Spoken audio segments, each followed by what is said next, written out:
అందరికీ నమస్కారం. చాలా సంవత్సరాల తర్వాత ఈ గొంతు, ఈ వ్యక్తిని వైఎస్ అభిమానులందరూ 2009 తర్వాత రాజశేఖర రెడ్డి గారి మరణాంతరం తర్వాత 2009 నుంచి 2019 వరకు పనిచేసినటువంటి అనేక మంది వైఎస్ అభిమానులకి ఈ రమణారెడ్డి ఆస్ట్రేలియా గొంతు, ఈ ముఖం గుర్తుపట్టుంటారు. ఇవాళ మీ అందరికీ ఇన్ని సంవత్సరాల తర్వాత నేను ఎందుకు మీ ముందుకు వచ్చానంటే, నిన్న మొన్న జరిగినటువంటి ఎన్నికల్లో జగన్ ఓటమి గురించి ఒక మాట చెప్తామని వచ్చాను. జగన్ ఓటమికి కారణాలెవరు, కారకులెవరు? జగన్ ఓటమికి కారకులు జగనే. జగన్ని ఎవరు ఓడించలేదు, ఈవీఎంలు ఓడించలేదు, ప్రజలు అంతకంటే ఓడించలేదు. కానీ జగన్ని ఓడించింది జగనే. ఒక మోనార్క్ లాగా, ఒక దేవుడులాగా, ఒక దైవాంశ సంభూతుడిలాగా పార్టీ కోసం కష్టపడినటువంటి వేలాది మంది కార్యకర్తల్ని, దేశ విదేశాల్లో ఉన్నటువంటి కార్యకర్తల్ని తృణీకరించి వాళ్ళని పురుగుల్లాగా చూసి సాంబార్లో కరేపాకులాగా తీసి పక్కన పడేసి సంపదే ధ్యేయంగా వందల వేల కోట్లకి సంపాదనకి తెగబడి తన చుట్టూ ఉన్న రామకృష్ణారెడ్డిని, సజ్జల రామకృష్ణారెడ్డిని, సుబ్బారెడ్డిని, సాయిరెడ్డి లాంటి వాళ్ళని వాళ్ళు తింటే తను తింటే అంతా సుభిక్షంగా ఉంది, బటన్ నొక్కి ట్యాక్స్ పేయర్స్ డబ్బులు విచ్చలవిడిగా లక్షల కోట్లు పంచితే అడిగేవాడు లేడు, అడ్డు అదుపు లేదు. తను ఏం చేసినా గానీ తను సక్సెస్ అవుతాను, ఇట్లా బటన్ నొక్కి ఓట్ బ్యాంక్ పాలిటిక్స్ ని క్రియేట్ చేసుకొని నేను ఒక 30 సంవత్సరాలు ముఖ్యమంత్రిగా ఉంటాను అనే నీచమైన ఆలోచనకి ఎప్పుడైతే తెగబడ్డాడో, తర్వాత తన కోసం ప్రాణాలొడ్డి, ఆయన కోసం ప్రాణాలొడ్డి, ఆయన ఆశయాలను నిలబెట్టడానికి ప్రాణాలొడ్డి 2009 నుంచి నిలబడిన కార్యకర్తలందరినీ పూచిక పుల్లగా తీసి పక్కన పడేసి వాళ్ల ముఖాలు చుట్టాను కూడా ఇష్టపడలేదో ఆ రోజే జగన్ పతనం స్టార్ట్ అయింది.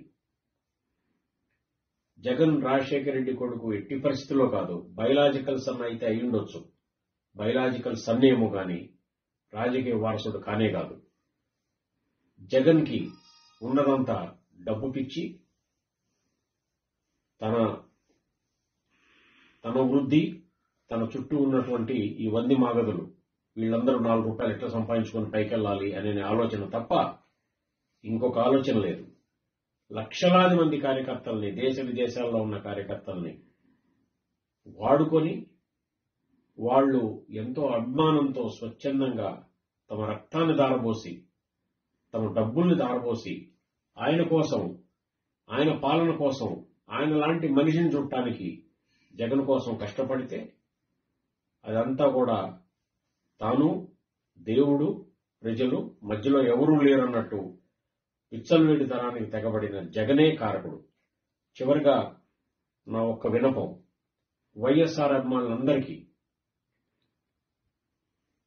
వైఎస్ఆర్సీపీ తరఫున కంటెస్ట్ చేసిన ఎంపీ, ఎమ్మెల్యే అందరికీ, ఇతను నాయకుడు కాదు, ఇతన్ని త్యజించాల్సిన టైం దగ్గరకు వచ్చింది.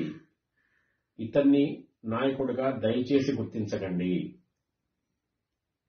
ఇతను వద్దు, ఇతను పార్టీ వద్దు, ఈ పార్టీ కూడా ఇతన్ని కాదు.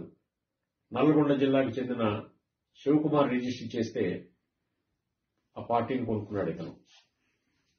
అందుకని ఇతనితోటి సమూల సర్వనాశనం తప్ప కార్యకర్తలకి, వైఎస్ కోసం పనిచేసినటువంటి అభిమానులకి పురోగతి ఉండదు.